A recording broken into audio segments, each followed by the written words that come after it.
Shrutikanta Kuhu Foundation is a charitable society which was established in September 1991 in memory of Shrutikanta Kuhu, who expired in January that year. Since the names of Shrutikanta Kuhu and his wife, Preeti Lota Kuhu, the first secretary of the foundation, are indissolubly linked with South Point as its founder and its associate founder, the first members of the foundation decided that education should be the main sphere of the foundation's activities. Currently, Shrutikanta Kuhu Foundation owns 3 schools in West Bengal. Garden High School, Kolkata, affiliated to the Council for the Indian School Certificate Examinations, Garden High International School, Kolkata, under IGCSE, and Garden High School, ISA, Kolkata, affiliated to the Central Board of Secondary Education. By setting up the Shrutikanta Kuhu Center for Culture and Learning, the foundation aims to nurture young talents in the fields of art and culture.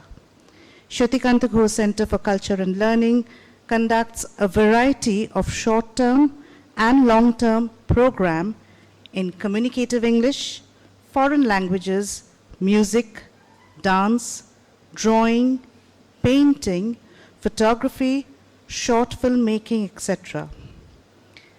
SKG-CCL, as we call it, in an effort to supplement the formal curriculum offered by educational institutions, organizes cultural programs, webinars, seminars, and workshops, both online and offline, on various subjects and topics on a regular basis to ensure the overall development of young learners. Such programs are open to all educational institutions with specific target age groups for each program or event. This morning, it is my pleasure to introduce our special guest, Mr. Joydeep Gupta.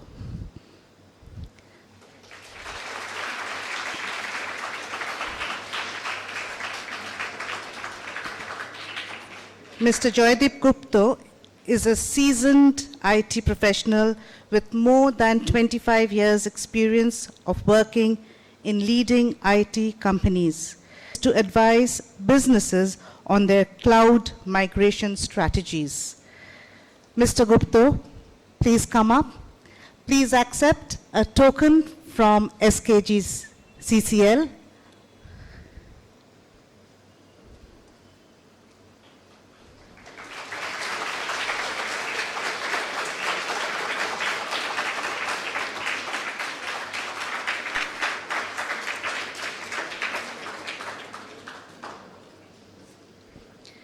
Over to you, Mr. Gupta, and I'm sure, children, you will enjoy this session. Thank you.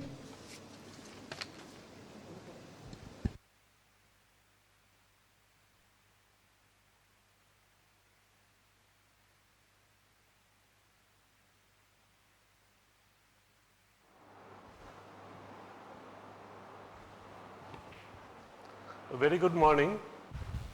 Am I audible at the back? Yeah?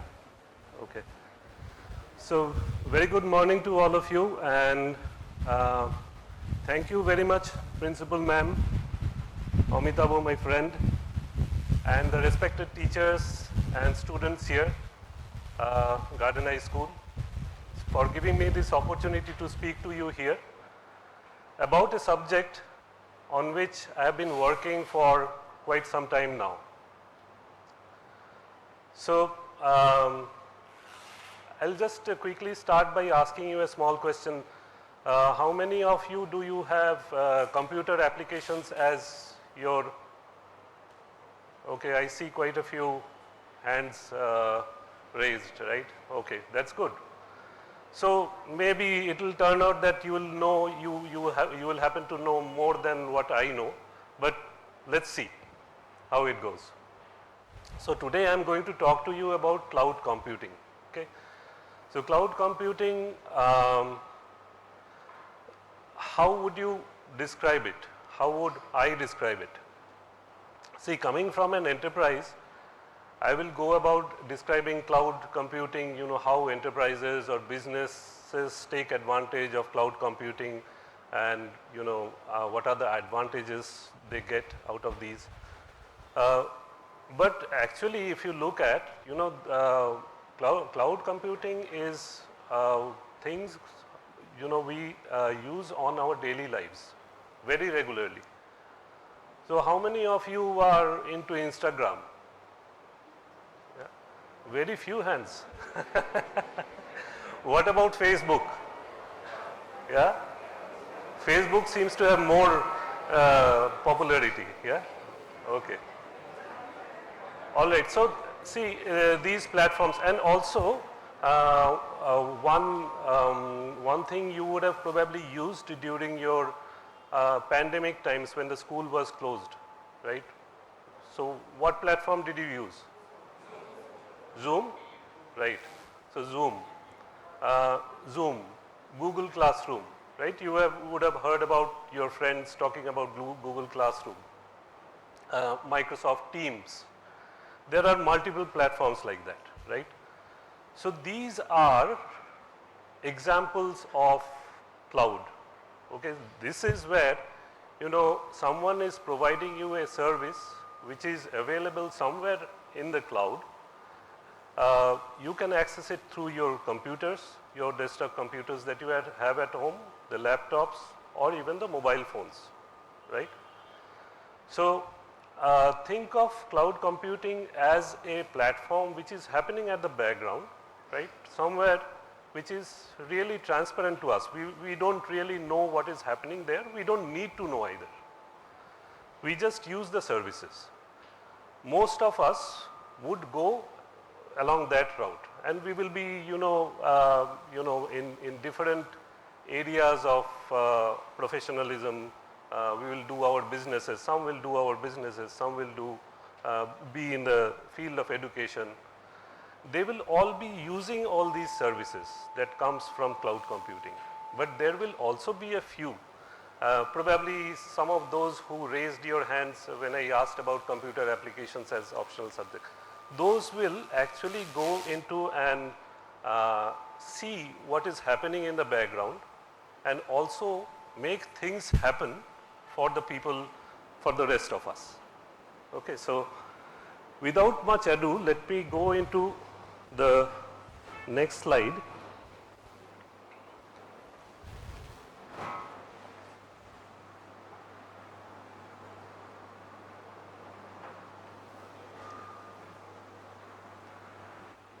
So why is cloud computing key to successful businesses?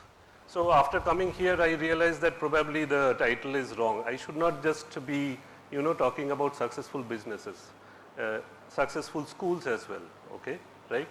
So you have used Zoom during your pandemic time. So that is an example of cloud computing. The school uses email servers, emails everywhere, or scheduling your meetings in some platform, right? So those all platforms are actually on the cloud. Why does a school need to go to the cloud? For example, your school, Garden High, right?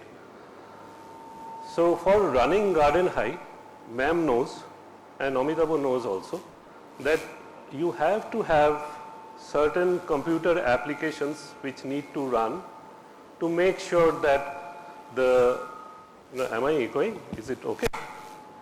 It's all right. Okay. So you need to have billing systems where you give your fees and it is ensured that it is registered against your names and you don't turn up as defaulters, right? And then there are so many people working in this school. They have to be taken care also. So their salaries has to be taken care of. Their the entire administration has to be run.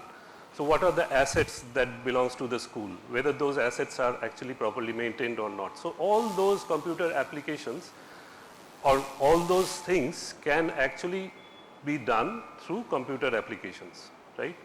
And most of these things actually get done by computer applications. But where do those computer applications reside today? So probably there is a big server room somewhere in the school, and I don't know, Amitabh, you keep me honest here, but probably there is a big server room somewhere, and the applications are being hosted in that server room. And ma'am has to have a bunch of people helping helping to maintain those computer applications, that hardware, that entire system has to be maintained, right? Within the school. That's important. So the school has to take care of all that. But what about cloud? If you move to cloud, the advantage that you get is you don't need to have that special room for keeping that computer server. You don't need to have 5 ACs fitted into it so that it remains cool and all that. What you can do, you can call up a cloud provider like probably Azure from Microsoft or Amazon Web Services, and tell them that this is what we need. This is the kind of server that we need. And what is the big advantage? So in this school, what you are having to do is to purchase that server, create a room for it, maintain it, fit all those ACs, have all those IT support personnel maintain it. So it goes away in one go. You just give that service provider your requirement, you tell them that this is what I require, and they will provide you on the fly. What you need is a good internet connectivity. So all your applications, you can host it in the cloud, and those applications can be accessed by the users in the school, just like that. Once you have a good internet connection, that is all you need. Another advantage is, what I mentioned is pay as you go.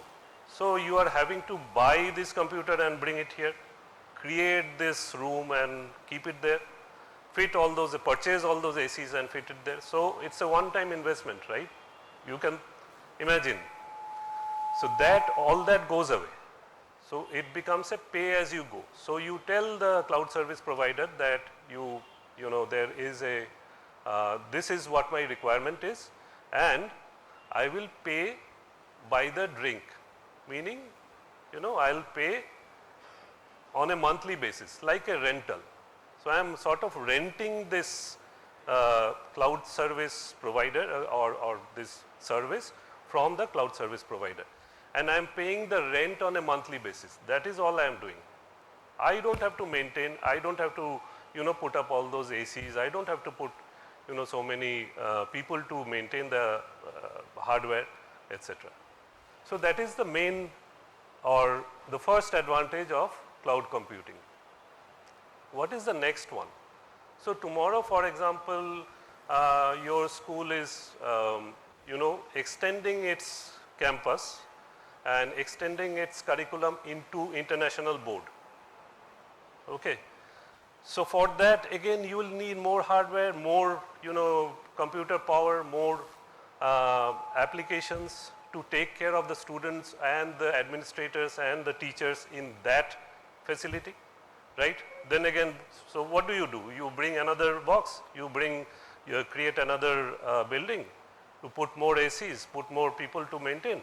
Don't do that. Rather, what you do is use the same service provider and tell them that, okay, a new school has come up in my premises and there has to be a lot more applications to be taken care of. So give me another, server. That's all. So that's called elasticity, right? So that's a easy way of, asking for resources, computer resources, and they provide you and they charge you on a monthly basis. So it's no upfront cost. Okay. So elasticity. And tomorrow, say for example, this international board building is actually taken out of this school and it becomes part of some other school. So what happens to the infrastructure that I have taken from the service provider? So you can simply go and tell them that I no longer need this. So from next month onward, your bill actually comes down. So that's an interesting part, right? So that's elasticity. Now for those of you who have computer applications, I talked about the users, right? People who are using these applications. But then again, I also talked about people who will go into the background and do all those magic that happens, so that you can see so that you can use your Zoom meeting or your, Google Classroom, etc., right? So they have a great advantage of the cloud platform. What advantage? It's faster development. So how many of you would have heard about a Python programming language? Python you heard? Right. There is something also called Node.js. Have you heard of Node.js?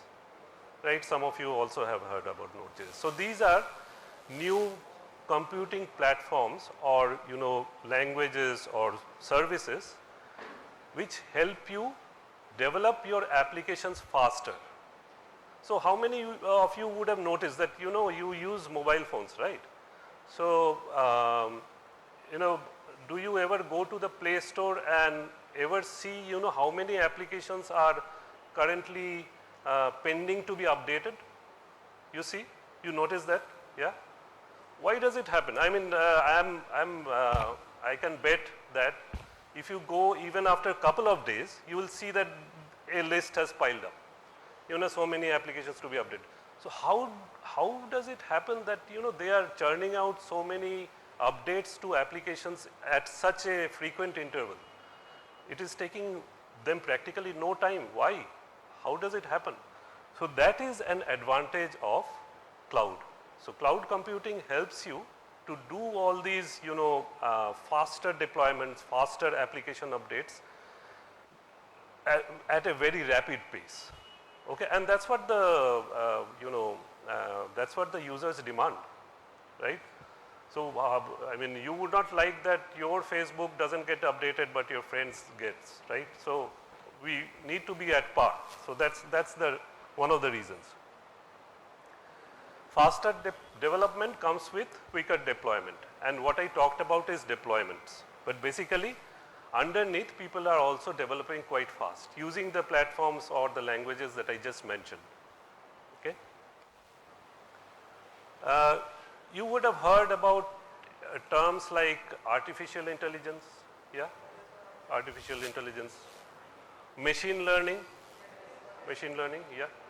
Okay. Or Internet of Things. So some of you, do you wear these smartwatches?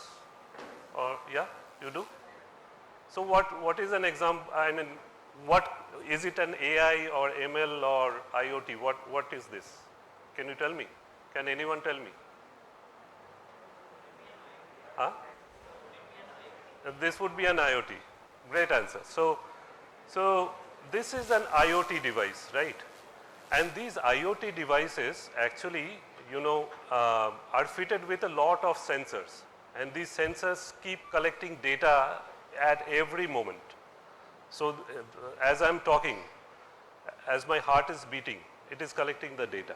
Yeah, my temperature, whether it is rising, falling, it is keeping that data. So all these data, this data is actually transferred to the cloud, and finally it is analyzed there, after which you get a report of what was your weekly what was your weekly number of steps that you had taken, right? Or how many calories have you lost last month?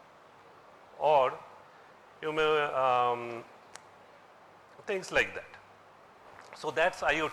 IoT is also taking advantage of cloud computing. Why? Because it is transferring the data to a platform which is sort of unlimited. We talked about elasticity, right? Elasticity means what? I mean, I can ask for resources and I can get it, provided I pay for it at the end of the month, but still I get it, right? So taking advantage of that elasticity, artificial intelligence, machine learning, IoT, these kind of things are can be brought to us. Okay. And this also means that there are newer ways of running business. Now if, ma'am understands that, it's very quick to set up a infrastructure, at least for computer applications, we can set up a quick infrastructure.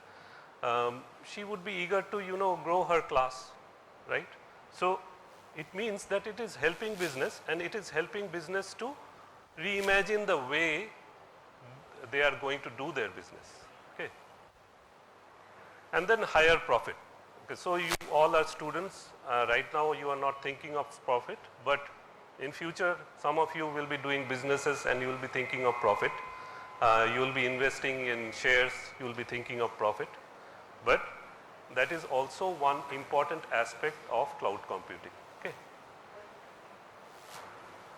So I explained sort of why we needed cloud computing, right? What are the advantages that we are getting?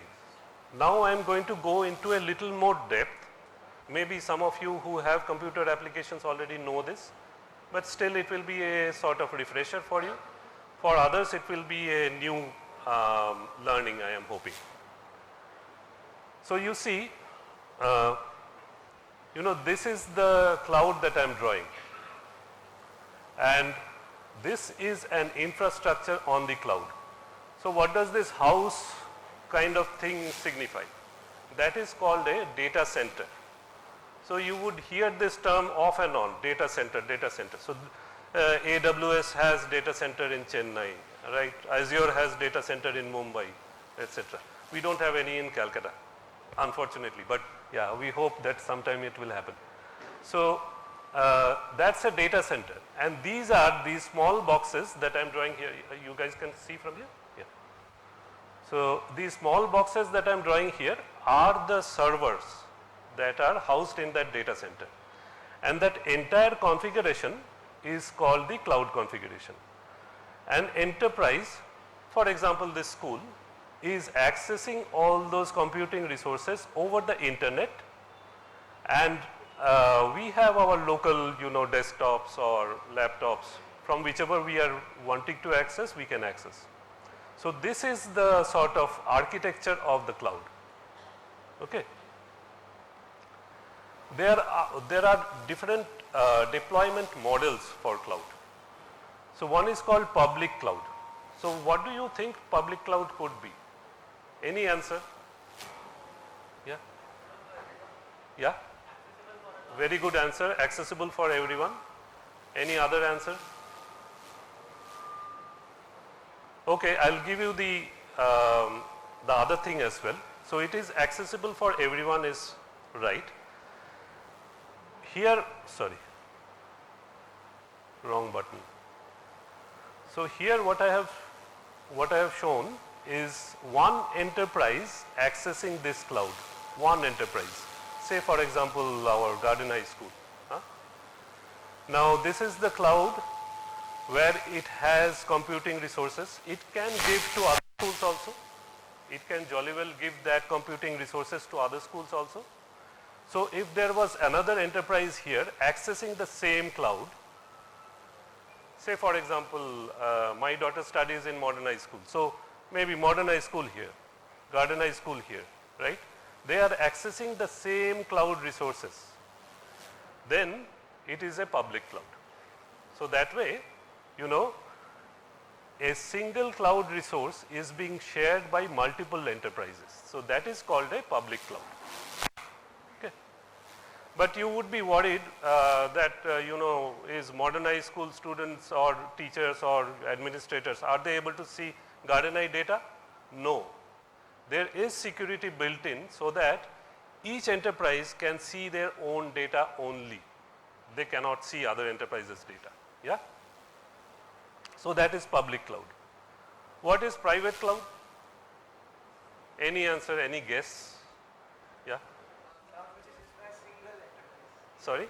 A single enterprise uses it. Perfect. That is the perfect answer. So he is saying that this is a cloud is about a single enterprise accessing. So it is very much true. So we have this situation, only Garden High is accessing this cloud infrastructure, and it is a private cloud because no other enterprises are accessing it. So that's simple. This is simpler. Any guess? Because you all know English, so it will be easier. Yeah? Absolutely, perfect. A combination of public and private. Why does combination has to happen? See, the reason is all the enterprises do not really access public cloud. Or let me put it this way, that an organization needs to access the public cloud for the benefits that I talked about earlier, right? But it would also have applications or infrastructure which are very, very sensitive. It may not be about school, right? It may be about CBI. You heard ED, CBI coming into the news very frequently, right? So those guys, will they be interested in putting their data into the public cloud? Not really, not really.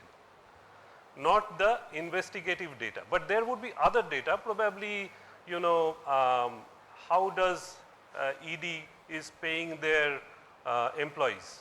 So that is a data, probably it's not public domain data, but still that is not as sensitive as investigative data. So that data ED is keeping in their public cloud. But the data about investigations, which they want to ensure that nobody even by mistake can access. So that data they will put in private cloud. So what does that make ED? A user of hybrid cloud, right? Private and public both. Okay, so again, this is an extension of the previous slide. Is there a question there?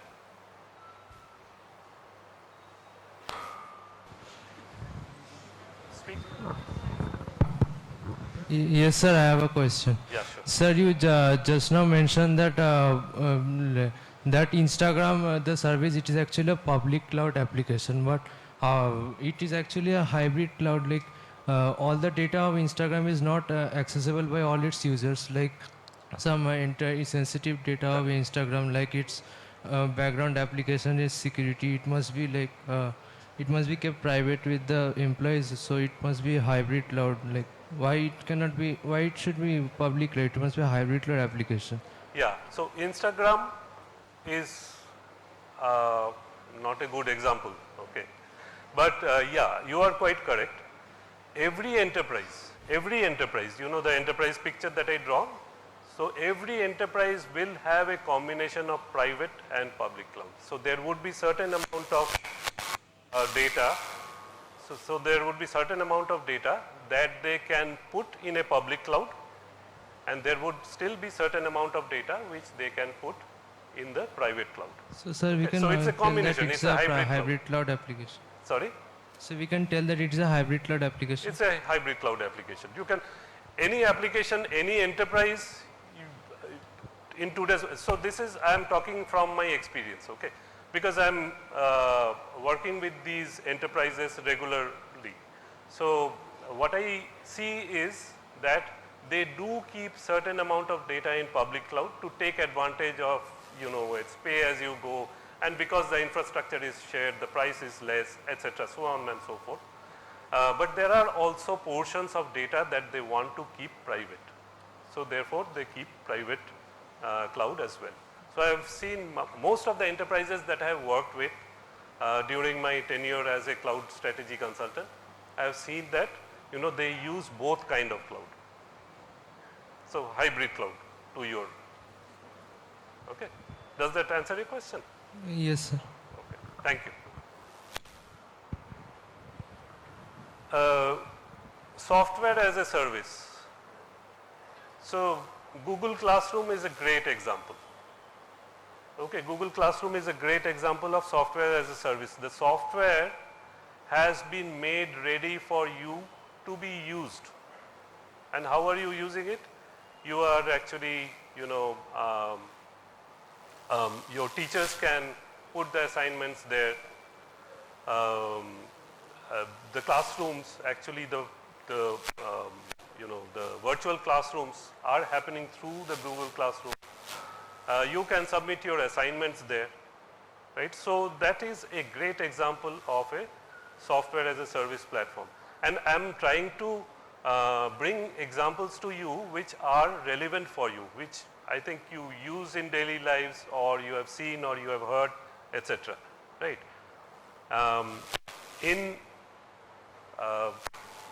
In companies, in enterprises, we use something called Microsoft 365.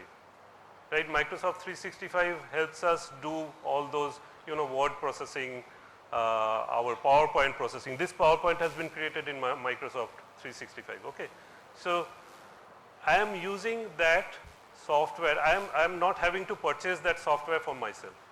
I am just renting it from the provider. The provider in this case is for Microsoft 365. The provider is Microsoft. So they are hosting the application. They are upgrading the application. They are making sure that the latest version is available with you, etc. and so forth.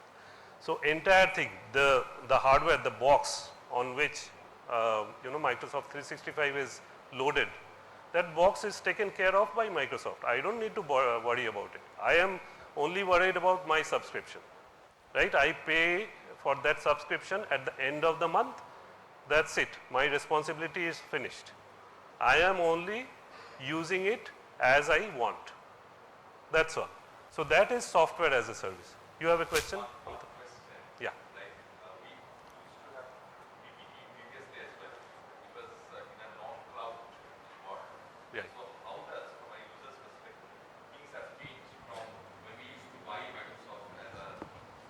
Microsoft as a product. So we used to go to the shops and bought Office, MS Office, or the individual parts of it. Right. And now we are renting, as you said, a yearly rent or something. So what actually has changed from a user's perspective, and why does it help us now as compared to what it used to be before? Great question. So I'll just quickly recap what I have said. Let us take the example of Microsoft, Office. Okay, say Microsoft Word. So Amitabh is saying that we used to go to the shop, buy a Microsoft license. They would give us a CD. We would come and put it on a CD drive and install it in our machine. And then we would be able to use it for some time, after which it would expire, and then we have to buy another license or a support, etc. and so on, right? How does this new platform change it? The new platform changes it because now you are not going to the shop and buying your Microsoft CD. What you are doing is you are going to the Microsoft site and subscribing for Microsoft 365. Let's call it Microsoft 3, or let's call it Microsoft Word. We are subscribing for Microsoft Word. Now, there would be an online version which we will be able to use. And there would also be an offline version which gets automatically installed in your machine once you have taken the subscription. And you can use Microsoft Word just like you used to during your good old brick and mortar purchase days. Okay. So does that help answer your question? Okay. So that's software as a service. That is also, yes. Yes. Absolutely, absolutely. And correct. Out of sync. Correct. Yes. Yeah, exactly. Good point. You mentioned about my version going being deprecated. It's not work. Yeah, that's right. So it remains updated. Amitabh made a great point. It remains updated for us. The latest version, the latest features we are getting on the fly. We don't have to buy another support or subscription license from Microsoft. So software as a service. What could be following next? Okay, please. Sir, I had actually a doubt on a previous one when you were talking about the advantages of cloud computing. So, sir, uh, recently cloud gaming has been added to our new in the new world. So, but Google Stadia, when it was introduced, it even if we had a good net connection or an internet connection, it would have extreme video game lag. We would have to play at a very low resolution. But so wouldn't you still say that you would prefer entire server rooms for very quick data transfers? Well, what do you think the server rooms are for? Server rooms are for servers, right? Which actually give you computing power. But then you are dependent on the network to connect to that server. You cannot be sitting in that server room and playing your game, right? So you would be sitting at the comfort of your home and trying to play that. You would need that connectivity between that server room and your home, right? So that connectivity, it introduces a lag. And I admit that, for games, especially, high resolution, all those kind of games, I don't know, you can name a few. I'm not very avid gamer, but you can tell me. Sir, I have stopped playing games, but when I used But okay, sure. So PUBG maybe, I don't know, I'm just taking names. Yeah? So you can shout.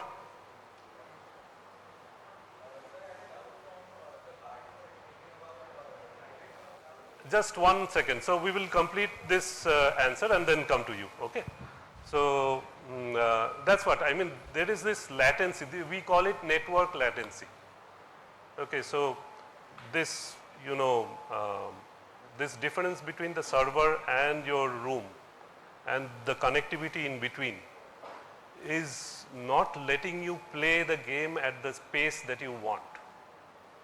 And that is called network latency. Can that be overcome? It can be. I mean, today's, let's say, geofiber network nowadays is more reliable, a little more speed. And they say that, if you pay more, then you get more speed. I don't know. I haven't checked it. Theoretically speaking, there will always be a lag.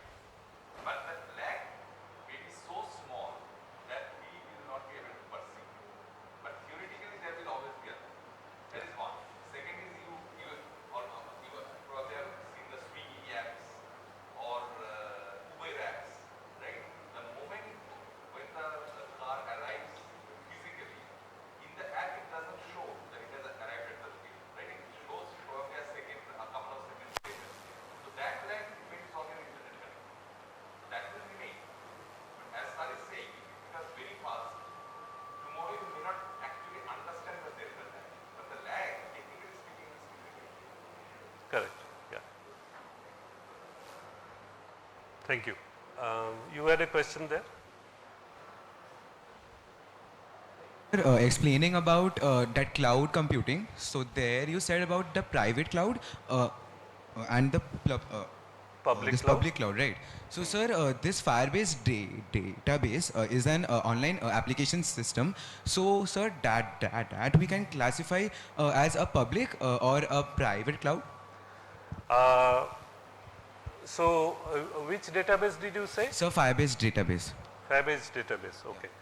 So I'm not aware of this database, but there are databases like, for example, Cosmos DB for Azure, right?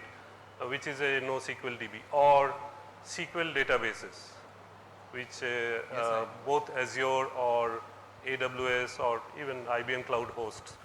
So those databases, we cannot really classify them as public cloud or private cloud, because those are actually services. Right. And those services will fall under these categories. So I'll talk about that one. If you are talking about a database where you want to hold data, where you want to store data, then that is a categorization that I'm going to talk about here. Okay, sir. I'll come to that. Thank you, sir. So software as a service, and Amitabh gave a great example, Swiggy. So I mean, we are all fan of Swiggy, right? So is there another question there? Okay, let me do this. Let me complete this slide and then can I come back to your question after that? Yeah. Okay. So software as a service I talked about. Now platform as a service. There was a question about databases, right? Or let me put another example. Some of you are, have computer applications as optional, and probably you would go in future and would do computer programming or applications development yourself, right? Would you have the platform on your computer? Would you bring all those things that is required to develop into your computer? No. That is where platform as a service is a very, helpful thing. So what it provides is a platform for the developers to develop their applications, right? They are also users of that cloud system, but they are not end users, not like a Swiggy user, not like a Google Classroom user. They are also users, but they are developing those applications. They are developing the cloud or rather the classroom application for you, right?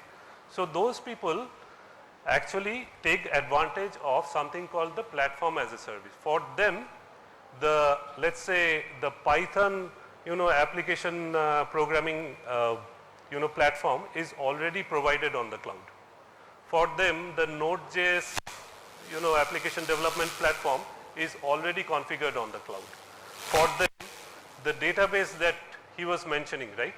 So where you want to keep the data.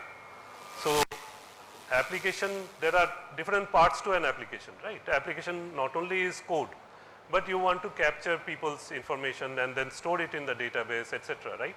So that database platform is already also provided by this platform as a service, aspect of cloud computing. Okay. Am I going too slow? I mean, and finally, the infrastructure as a service. Infrastructure is something like you are asking for a box, a computer box, a server, right? But that is also on the cloud. You can tell the service provider that give me a Windows machine, Windows 2016 server, right, with 4 CPU, 16 GB RAM, right? Will they be giving you a physical box? They will not actually. So they have a big box. Okay. So what they will do is they will abstract. They will make an abstraction of that box and give you your specification. What does your specification specify? You ask for a Windows 16 server. You ask for 4 CPU. You ask for 16 GB RAM. You ask for 1 terabyte of database storage. They will give you just that. Okay. So they will give you just that, and then you play around with that. So it's not software as a service. It is not even platform as a service. Now it is infrastructure. As if they are giving you a box. If you have internet connection, you connect to that box, do whatever you want. Okay. And this is a graphic which shows what SaaS, PaaS and IaaS is all about. I bet you can't see from the back. What I'll do is I'll leave this presentation with Amitabh. Just in case you guys are interested, you can take this presentation and see what is there in that graphic. But what it means is as it goes towards the left, it includes more features. So that's why the highest number of features is included in SaaS. Okay, before I go to the history and future, there was a question from the back, so let me take that. In the meantime, I'll do a time check also. So, Amitabh, I know that... Sir, I wanted to ask one... Just 1 second, 1 second. 10 minutes. Okay, since we are having the question answers in between, we are okay, right? Yeah? Okay. Sir, I want to have a question that, sir, if there's an accounting company which physically does all its accounting, someday the accounting company thinks it has to open a website and its customers have to cannot do... Its customers have to like can do the same thing, their accounting or tax management, all the processes on online. So that company will need to have a infrastructure as a service cloud or it will be a platform as a service?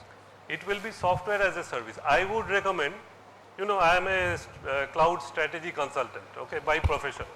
So I would go to your requirement, and I will tell you that don't go for infrastructure, don't go for platforms, go for software as a service.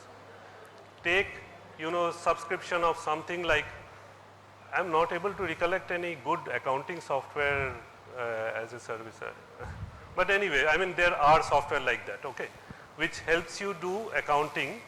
You mind your own business. You No, I think wanted to about ask that, accounting. You think about, how do I do my accounting. You don't think about, whether I should have a server, whether I should have 4 CPU, 16 GB RAM, or, whatever. So those things you don't worry about. You worry about accounting only. No, if the So I would company say, has I its, would recommend that you should go for a software as a service. Sorry, I interrupted but you. if the company has its own accounting principles, it has own software, it just want to digitalize its accounting Very so it good. will. Very good point. So I understand where you're going. Sorry to cut you short, but I understand where you're going. So what you are trying to say is, if there are customizations, right?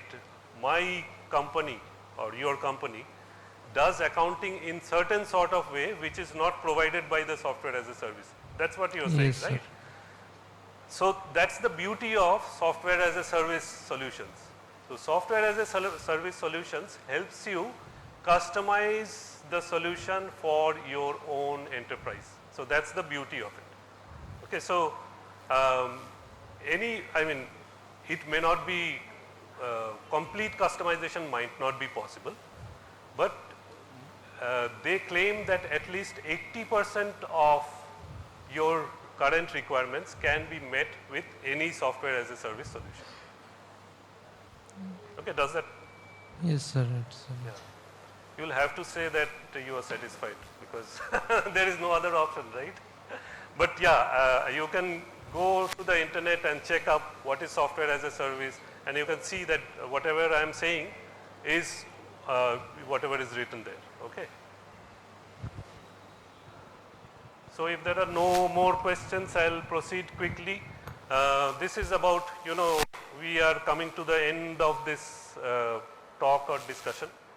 And did you all have your lunch? Oh, already? Okay. So you are already full. So I'm not standing between your lunch and you, right? Okay, all right. So little bit of history. You heard about mainframe computers? Yeah, mainframe computers. Right, so mainframe computers used to be huge, a building full of computer. The computing power used to reside in that building only, within that premise only, and you would have a dumb terminal. I don't know if any of you have ever seen a dumb terminal, but it is a terminal which comes with a black screen and green letters, keep blinking on it, right? So you would have seen in sci-fi movies that those kind of, So people would have that kind of interfaces to access the computing power of the mainframe. They would still be able to do their job, but except for their job, they would be able to do nothing else, right? From your laptop today, you can jolly well do your job while browsing the internet as well, right? Or looking at the Facebook, whatever. So, but those days it was not possible. So that's mainframe computer. Then came the desktops. Desktops were quite more powerful compared to mainframe, because they gave the computing power in the hands of the hands of people like us. So with the desktop you could not only do your work, you could also play a little bit, right? You could play a little bit of games. If you remember those games like, I don't know, again, I'm so bad at remembering games, but anyway, then I'm talking about the client server applications. Those applications where, there is a client front end. From the desktop you could access that application, and there used to be a server in the back end where it would communicate and do its work. Then came the idea of virtualization. So all those servers, that room full or house full of servers that I am talking about. Now, it was really not practical for a small enterprise or a medium-sized enterprise to buy, all that house full or room full of servers. So they went for virtualization. What does virtualization do? They actually, just like I told you about, they take a piece of that pie. So imagine that's a big pizza there, and you take a small slice of that pizza and give it to the person who wants it, and they can use it. So that's virtualization. That room full is maybe, few or hundreds of petabytes of data it can hold, or its computing power is in the range of, let's say, not gig, I mean above that. So that's the entire computing power. But they are giving you the specific that you need. This is still not cloud, but that concept actually came here. Okay, virtualization.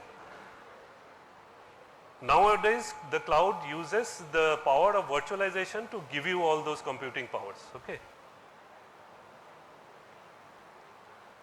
A good virtualization example is VMware. VMware is a company that has the lion's share of virtualization market.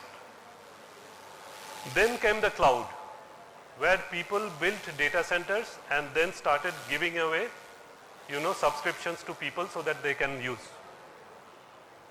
Examples of cloud. What does this stand for? Anyone? Okay, not from the front. I got too many answers from the front. Anyone from the back? Yeah? Oh, you can shout, I mean. Very good, excellent. Thank you. Microsoft Azure you would have heard of, right? So these are all public cloud providers. Google Cloud. And because I come from IBM Cloud. Okay. What is the future? I mean, cloud is already here, and the enterprises are taking advantage of cloud. What is the future? Future is quantum. Okay, quantum is another aspect of computing which is coming now. So, with traditional computers, now we started calling these computers, these are very, very powerful computers that we are talking about. And we have already started calling them traditional computers as against quantum computers. Okay, so quantum computers does, calculations which may take, let's say, 15, 20 days for today's very powerful computer to compute. A quantum computer can do it in seconds, right? So that's the beauty of and this is something that is going to come. So for all you budding computer scientists who are amongst you, so keep this in mind, okay? So quantum is going to come. And I've just picked up a picture of quantum computer from somewhere and pasted it here because I don't know a lot about quantum computing. Okay, so don't ask me questions on this. But with that, anything, Amitabh, you want to add or no? So with that, we come to the end of this. Yeah, sorry, you had a question. So virtualization and cloud. There is one basic difference. When virtualization happened, it happened mainly on premise. For example, let's say, okay, you have we'll come back to you. Yeah, and there's question over there also. Okay, so let's say Garden High, I'm taking Modern High, whatever else high. So all those highs all together, right? Yeah, okay. They decide that we will have a data center of our own. right? And that data center will hold a very powerful computer or a set of powerful computer, and these individual enterprises will be accessing them for services. So that's where virtualization comes in, where the virtualization software will actually give you a piece of that pie to the enterprise which is asking for it. Okay. Now remember that this data center is not giving access to anyone except all these highs. Okay. It's not giving access to my IBM, it's not giving access to our TCS or the government of India, government of West Bengal. It's not giving access to. So it's a private virtualized, you can think of it as a computing resource. Okay. So that's virtualization. But when it comes to cloud, the public takes priority, which means now not only the highs can take advantage of it, but there will be government of West Bengal can take advantage of it, or ITC can take advantage of it, can take a piece of that pie and do their computing. Okay. So the range is larger, correct, yes.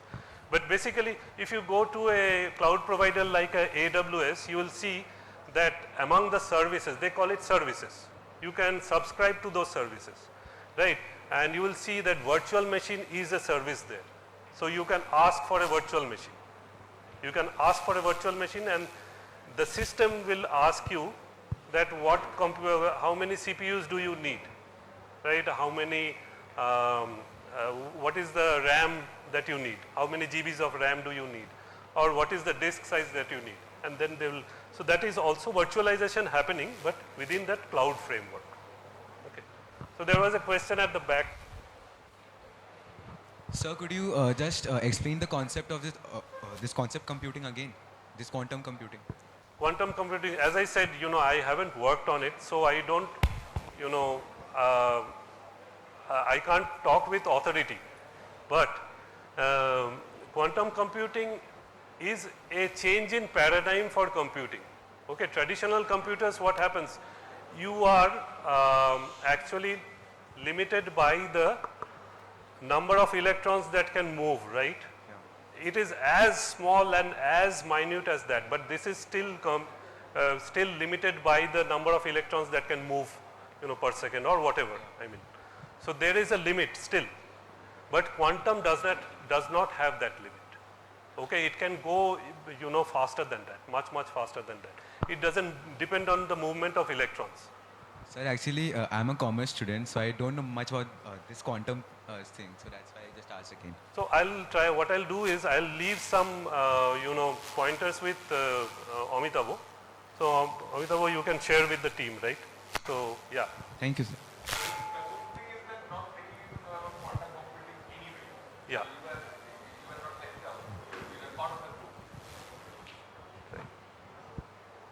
So another question here.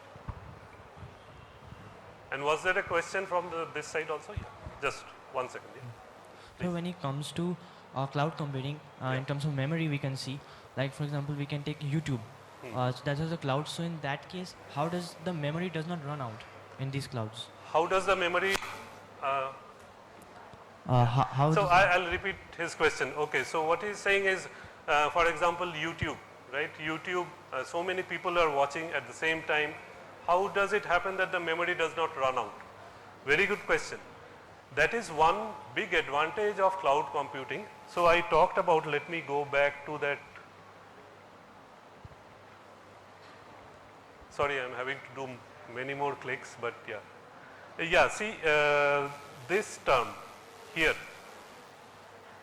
elasticity. So that helps. How does it help? So while you are actually running YouTube videos, it requires a lot of computing resources, CPU power and memory, right? Also network. Now 500 people are watching. I'm just taking a number. I mean, I can't think of that big number that YouTube uses, but let's say 500 people are using. Suddenly it becomes 5,000, right? 10 times.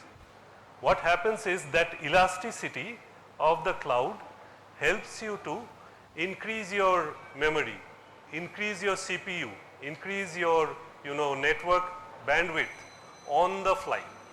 On the fly. You don't have to stop that streaming. You just keep on streaming. Still, that network bandwidth is. So that is one of the beauty of cloud.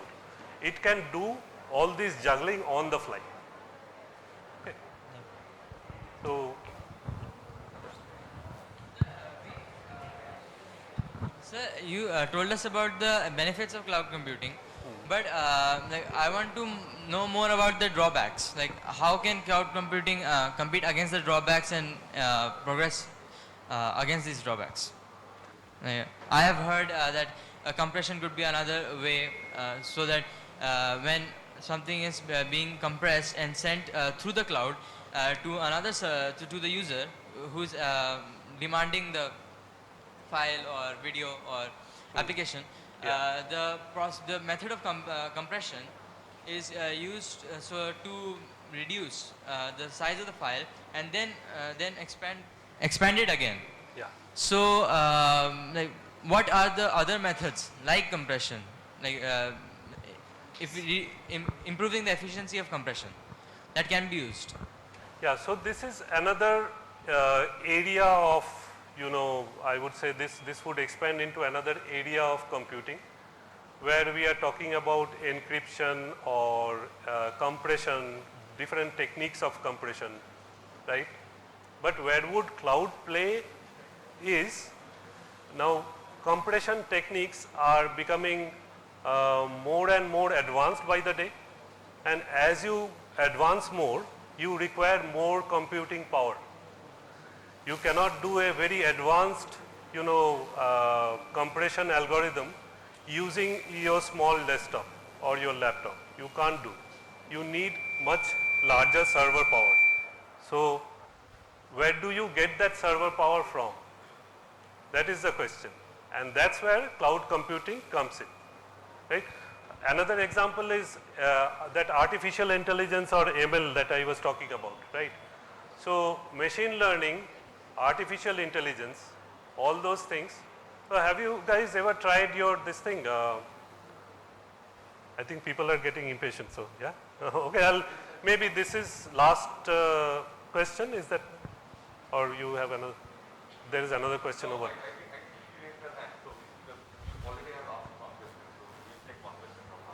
One question from her, okay. All right, so, so that explanation, that artificial intelligence, actually you can't really run a artificial intelligence software, voice recognition software into your laptop. It requires some amount of computing power which is available to the cloud only. So that is where you take the advantage, okay. So you develop a more, advanced compression algorithm which requires much more computing power, take advantage of the cloud. So that is how I would put it. Okay. So you ask me, I'll repeat the question.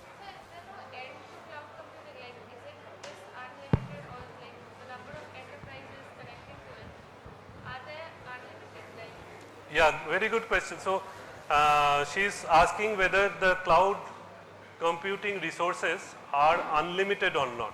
Basically, I talked about elasticity. So if there is requirement, then the computing resources can be jacked up. But is there a limit to it?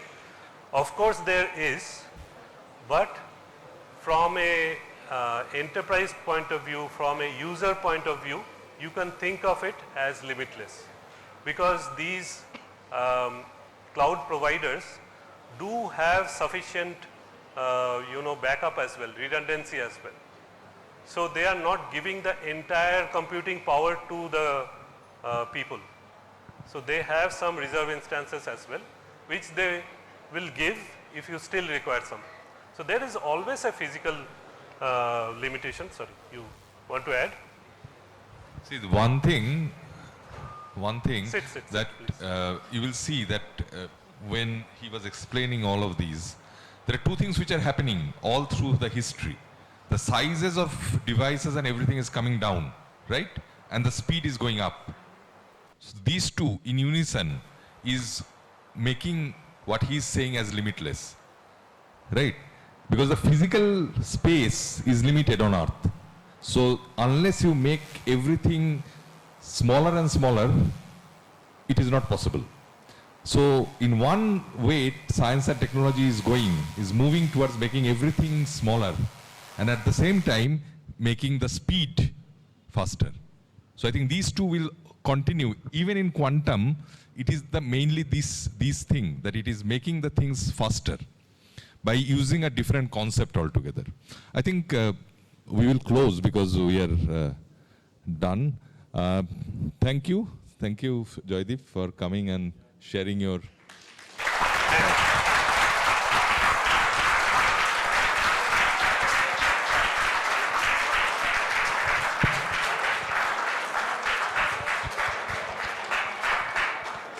No, I am very much thankful to this audience. You have been very patient.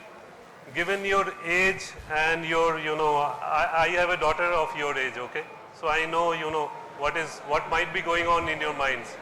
So thank you very much for being patient, for listening in. I hope some of it at least was useful to you. What I'll do is I'll leave this presentation with Amitavo so that he can share with you. And if you have still further questions, do not hesitate to ask me, okay? Through Amitavo maybe, but please do not hesitate to ask, okay? All right, then I'll say thank you and close. So thanks Amitavo, thanks all the teachers, thanks students. Thanks for being so patient and nice listeners. Thank you.